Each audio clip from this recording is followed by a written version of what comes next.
नमस्कार दोस्तों, आज हम बात करेंगे जीएसटी के नए इंटरेस्ट रूल्स के बारे में, जो हर टैक्स पेयर के लिए जानना बेहद ज़रूरी है। जीएसटी के नए नियमों के अनुसार अब जीएसटी पोर्टल खुद ब खुद ब्याज की गणना करेगा, यानी पोर्टल आपके GSTR-1 में दर्ज इनवॉइस की तारीखों को पढ़ेगा और उसी आधार पर GSTR-3B में लगने वाला ब्याज ऑटोमेटिकली कैलकुलेट कर देगा।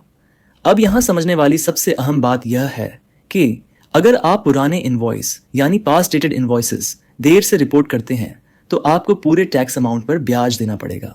इतना ही नहीं, इस ब्याज को कम करने के लिए आप ITC यानी इनपुट टैक्स क्रेडिट का इस्तेमाल भी नहीं कर पाएंगे।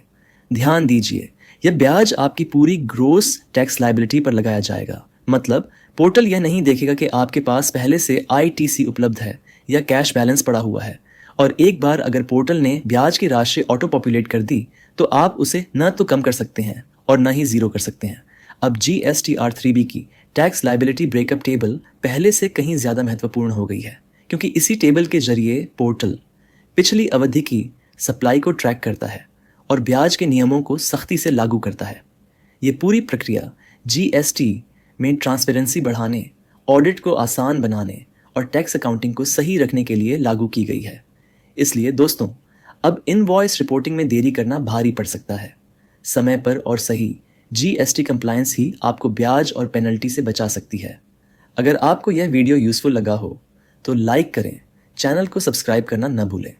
मैं फिर मिलूंगा एक और smart accounting and GST solution के साथ। Thank you.